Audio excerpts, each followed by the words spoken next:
بسم الله الرحمن الرحيم، والصلاة والسلام على أشرف المرسلين. اللهم صل وسلم وبارك عليك يا حبيبي رسول الله. أهلا بيكم بليب 1. وحشتوني جدا جدا جدا.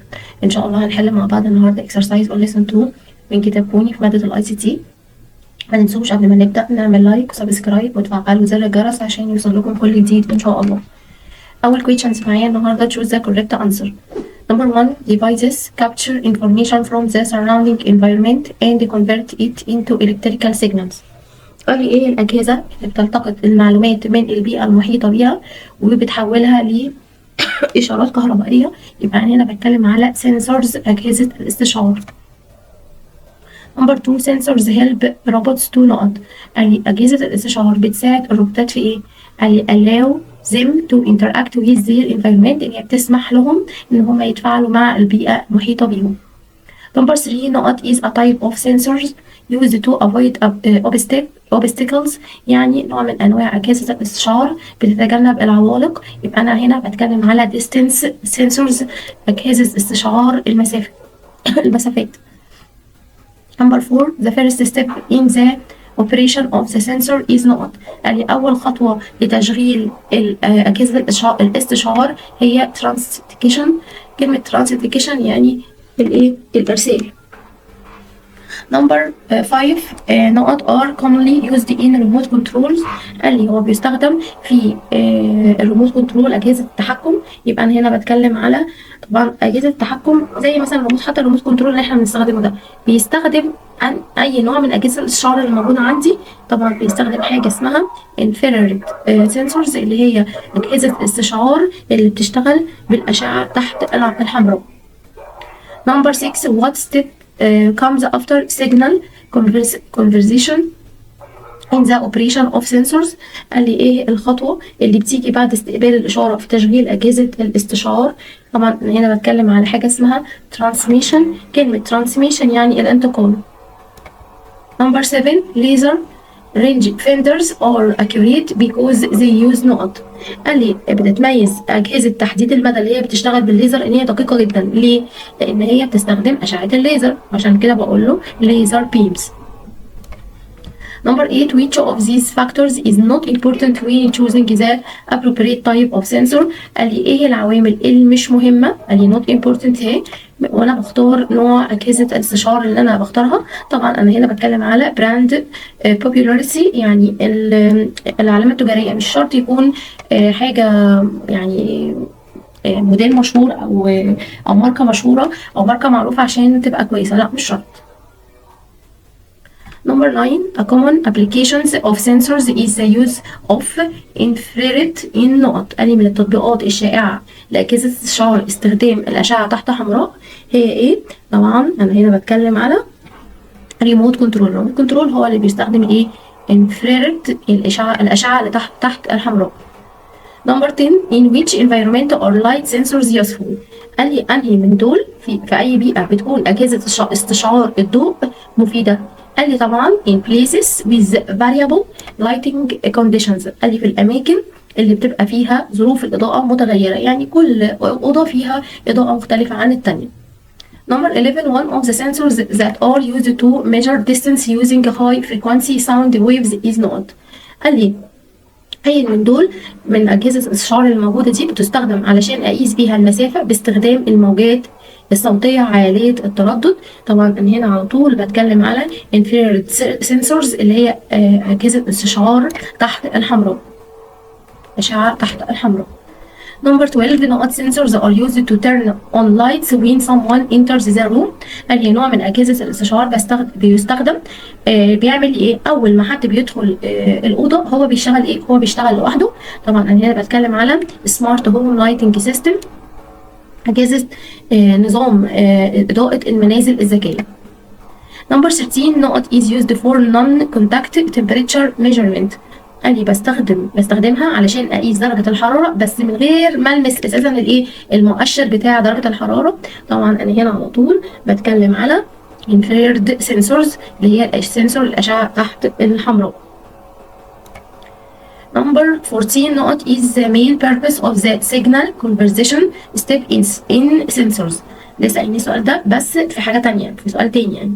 قال لي هو المسؤول الرئيسي عن خطوة تحويل الإشارة في أجهزة الاستشعار. طبعا أنا هنا على طول بتكلم على converting the information into electrical signals، تحويل المعلومات لإشارات إلكترونية. Number 15 نقط help cars determine the distance to other vehicles. قال لي سؤال جميل جدا، قال لي هو بتساعد السيارات ان هي تحدد المسافات ما بينها وما بين العربيات التانية. يبقى هنا بتكلم على طبعا طالما قال لي هنا distance هتلاقي اكتر اسئله الاي سي تي الاجابه في السؤال. يبقى هنا طبعا بتكلم على distance sensors، اجهزه استشعار المسافه. Number 16 to measure body temperature without direct contact use the نقط sensors. لسه برضو قايلين السؤال ده بس بطريقه تانية، علشان اقيس درجه حراره الجسم من غير ما المس الجسم ده مباشره. انا هنا بستخدم نوع من انواع اجهزه الاستشعار وهو infrared sensors، اجهزه استشعار اللي بتشتغل بالاشعه تحت الحمراء. Number 17 نقط sensor detects movement and changes in directions. قال لي بيستشعر جهاز استشعار بيستشعر الحركه والتغيرات في الاتجاهات. طبعا انا هنا بتكلم على ايه؟ طالما قال لي موفمنت يبقى انا بتكلم على حاجه اسمها موشن سنسورز. يعني ايه موشن سنسورز؟ يعني اجهزه الاستشعار الحركه. تمام كده، احنا كده خلصنا question number 17. ندخل على true or false. اول سؤال عندي sensors are devices that sense changes in the environment and convert them into signals. قال لي اجهزه الاستشعار هي اجهزه بتستشعر التغيرات اللي موجوده حواليها في البيئه وبتحولها لاشارات. طبعا true. Number 2 sensors are not used in smartphone. قال لي أجهزة الاستشعار مش بستخدمها في الهواتف الذكية. طبعا false، بستخدمها طبعا. Number 3 sensors help robots interact with their environment. أجهزة الاستشعار بتساعد الروبوتات إن هي تتفاعل مع البيئة المحيطة بيها. طبعا true. Number 4 the cost of a sensor is not a sufficient factor when choosing the appropriate type. قال لي تكلفة المستشعر مش بعتبرها عامل مهم لما باجي اختار النوع المناسب. طبعا فولس، يعني ولا الحاجة تكلفتها غالية جدا هتبقى في مشكلة. لا طبعا بتأثر على اختياري للنوع اللي انا بفضله. Number 5 the first step in the operation of sensor device is signal conversion. قال لي أول خطوة في تشغيل جهاز استشعار هو تحويل الإشارة. طبعا فولس، أول خطوة إن أنا بستقبل الإشارة مش بحولها. Number 6 a thermometer displays the temperature result on a digital screen. قال لي بيعرض اللي هو الترمومتر بيعرض لي نتيجة درجة الحرارة على شاشة رقمية. طبعا true. Number 7 robots can recognize their surrounding without sensors. قال لي ان الروبوتات ممكن ان هي تتعرف على الحاجات المحيطه بيها من غير ما يكون عندها اجهزه استشعار. طبعا فولس، السنسورز اللي هي موجوده في الروبوتس دي بمثابه السنسورز اللي موجوده عند الانسان. يعني الانسان ربنا خلق له الحواس الخمسه عشان يحس ويستشعر الحاجات اللي حواليه. فلما جينا عملنا الروبوتس حطوا فيها السنسورز دي علشان تحاول تقوم بالحاجات اللي بيعملها الانسان، او تحس بالحاجات اللي بيحسها الانسان. Number 8 distance sensors help cars determine the distance to other vehicles. قال لي أجهزة استشعار المسافة بتساعد السيارات إن هي تحدد المسافة ما بينها وما بين المركبات الأخرى. طبعا بتكلم طبعا true. Number 9 light sensors are used in robots that operate in place with constant light. طبعا false. طب ليه false؟ قال لي أجهزة استشعار الضوء بستخدمها في الروبوتات اللي بتشتغل. يعني الروبوتات دي بتبقى موجوده في اماكن الاضاءه مستقره كونستنت، يعني ثابته. طبعا غلط، بتبقى variable متغيره. Number 10 sound sensors are used in robots that react to sound. قال لي بستخدم اجهزه استشعار الصوت في الروبوتات اللي بتتفاعل مع الصوت. طبعا true. Number 11 motion sensors detect movement and changes in direction. قال لي مستشعرات الحركة بتستشعر الحركة وتغييرات الاتجاه. طبعا true، يعني أي تغير في الاتجاه السنسورز دي الموشن سنسور بتحددها. Number 12 ultrasonic sensors emit light waves to measure distance. سؤال جميل جدا. قال لي المستشعرات اللي بتشتغل بالموجات الفوق صوتيه بتطلع، خلي بالك، بتطلع ضوء او موجات ضوئيه علشان تقيس المسافه. طبعا انا هنا طبعا بتكلم في فولس، لان هنا احنا بنتكلم على التراسونيك سنسورز، يعني مستشعرات ايه؟ الصوت. مش هتعملي ايه؟ مش هتعملي لايت ويفز، هتعملي ساوند ايه؟ ساوند ويفز. Number 13, the smart lighting system in the home uses sensors to turn on the lights automatically when someone enters the room. طبعا true. طب يعني ايه معنى السؤال؟ قال لي بيستخدم نظام الإضاءة الذكي في المباني اللي هي بتستخدم أجهزة استشعار لتشغيل الأضواء، إن هي بتشغل الأنوار أو الأضواء تلقائي لما أي شخص بيدخل الغرفة. عشان كده قلت عليها true. شوف مع بعض number 14, laser range finders are less accurate than ultrasonic sensors. طبعا false، يعني جملة مش منطقية خالص. طب ليه؟ قال لي ان اجهزه قياس المسافه اللي بتشتغل بالليزر بيقول لي ان هي اقل دقه من اجهزه الاستشعار فوق الصوتيه. طبعا فولس، العكس تماما. Number 15, visible light sensors use infrared rays to determine the distance to object. بستخدم مستشعرات الضوء المرئي، بتستخدم يعني هي مستشعرات الضوء المرئي بتستخدم الأشعة تحت الحمراء عشان تحدد المسافة ما بينها، يعني ما بين الأجسام وبعضها. طبعا فولس. ليه؟ لأن احنا هنا مش بنتكلم على visible light sensors، احنا هنا بنتكلم على distance sensors. Number 16, remote control is example of infrared sensors. طبعا true، والسؤال ده عمال بيتكرر كتير. يعني ايه السؤال؟ قال لي التحكم او الريموت كنترول، التحكم عن بعد، بيمثل اجهزه الاستشعار اللي بتشتغل بالاشعه تحت الحمراء. Number 17, time of light sensors measure the time it takes for a light pulse to reach an object and return. قال لي المستشعرات زمن الرحله بتقيس الوقت اللي بتستغرقه كلمه pulse، النبضه بتاعت الضوء دي، النبضه الضوئيه للوصول للجسم، وان هي توصل للجسم وترجع تاني. طبعا true. Number 18, choosing the appropriate sensor depends on factors such as range, accuracy, environment and cost. قال لي بيعتمد اختيار المستشعر المناسب على عوامل كتيرة زي رينج، المدى السنسور نفسه، accuracy الدقة، environment البيئة، كمان الكوست التكلفة. طبعا بقول له true. ونشوف مع بعض تالت سؤال معانا النهارده ماتش. هنوصل قال لي من كولومن A لكولومن B.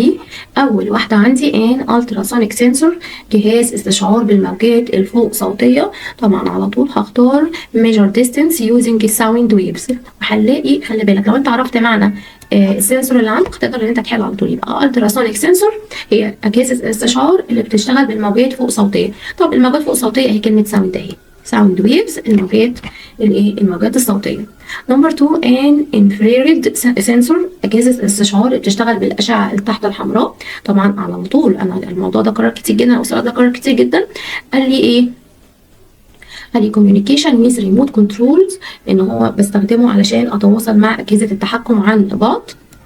نمبر 3 a laser range finder، كلمة ليزر اللي هو تحديد المدى باستخدام أشعة الليزر. طبعا برضه هقول له ايه، خلي بالكم كل سؤال بيجي عندي هتلاقوا اجابته، بس انا لو يعني اجابته بالسؤال اجابته واضحه جدا، بس انا لو عرفت معنى ايه، معنى الكلمه. قال لي create 3D models of spaces، قال لي بيوفر لي برنامج ثلاثي الابعاد، او بينشئ لي نموذج ثلاثي الابعاد للمساحات. نمبر 4 a visible light sensor، a visible light sensor اللي هو استشعار الضوء المرئي. طبعا بستخدمه في ايه؟ قال لي detects changes in light condition، بيوريني التغيرات اللي بتحصل في ظروف الاضاءه. يبقى برضو 4 هوصلها بايه. كل ده هنكتبه تحت، انا بس بعلم علشان لما نيجي نكتب الاختيارات، او الاختيار اللي انا كتبته ايه هكتبه جنب رقم السؤال اللي احنا شفناه. نمبر 5 a temperature sensor، استشعار، أجهزة استشعار اللي بتعمل درجة الحرارة، استشعار درجة الحرارة. measure body temperature without contact، بتقيس لي درجة الحرارة من غير ايه، من غير ما تلمس الجسم نفسه. يبقى 1 هتبقى E، 2 هتبقى C، 3 هتبقى B، 4 هتبقى A، 5 هتبقى دي. شوف مع بعض arrange the following steps in the correct order of how sensors work. قال لي هرتب الخطوات بالترتيب الصحيح علشان اشوف اجهزه الاستشعار بتشتغل من نمبر A ولا B ولا C. يبقى اول حاجه هي بتعمل ايه؟ بتعمل sensing. اول حاجه بتستشعر، يبقى دي اول واحده sensing. تاني واحده بتاخد الحاجه اللي السنس اللي هي استشعرته، وبعدين بتعمله ايه؟ بتعمل له signal conversation. يعني ايه يعني ايه signal conversation؟ يعني بتحول الاشاره. طب اخر حاجه transmission، بتنقل الايه؟ بتنقل الحاجه اللي هي استشعرتها. بعد كده قال لي fill in the blanks. قال لي دلوقتي انا يعني زي هنا زي كلمه complete كده بالظبط. قال لي there are main steps in how sensors work are نقط. قال لي انا عندي 3 خطوات اساسيه بتقول لي ازاي السنسورز بتشتغل. اول حاجه احنا قلنا لسه قايلينها فوق خالص كده هنا اهو. قال لي اول حاجه sensing، ان هي بتستشعر استشعار. signal conversation، ان هي بتحول الاشاره. transmission، بتنقلها. يبقى دي 1 2 3. طيب نكتبهم مع بعض علشان نبقى عارفينهم.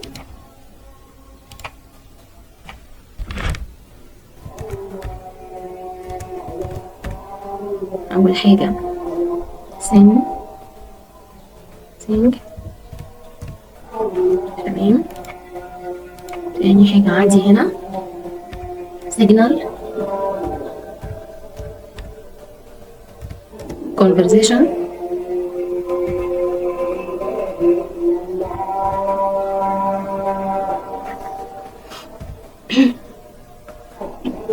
جميل ماشي. تالت حاجة transmission.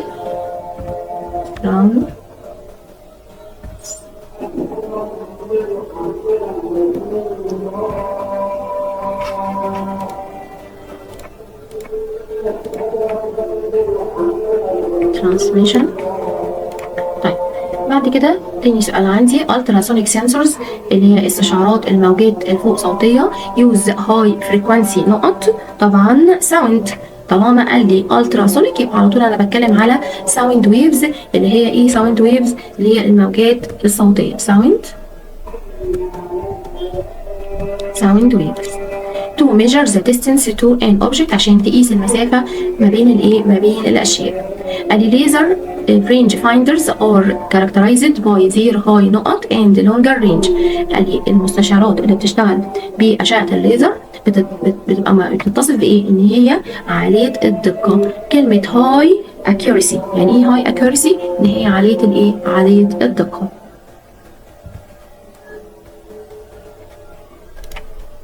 and longer range، وكمان مداها واسع جدا. number 4 visible light sensors، المستشعرات او اجهزه استشعار الضوء. use نقط to analyze image، بتستخدم ايه؟ بتستخدم حاجه اسمها digital cameras، الكاميرا الرقميه. بتستخدم حاجه اسمها digital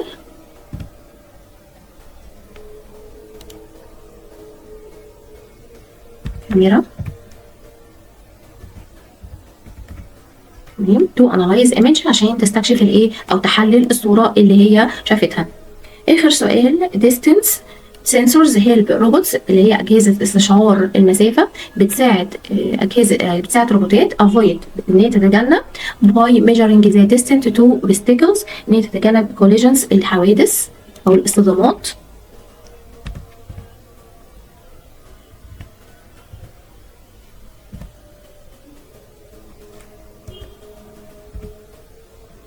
تمام. collision by measuring the distance to obstacles، ان هي بتقيس المسافه ما بينه وما بين الايه؟ وما بين العوالق. وبكده نكون خلصنا exercise نمبر 2 تابعوني لماده الاي سي تي. يا رب اكون قدرت اوصل لكم اكبر قدر من المعلومات. ما تنسوش تدعوا لي دعوه حلوه، وتعملوا لايك وسبسكرايب وتفعلوا زر الجرس عشان يوصل لكم كل جديد ان شاء الله. السلام عليكم.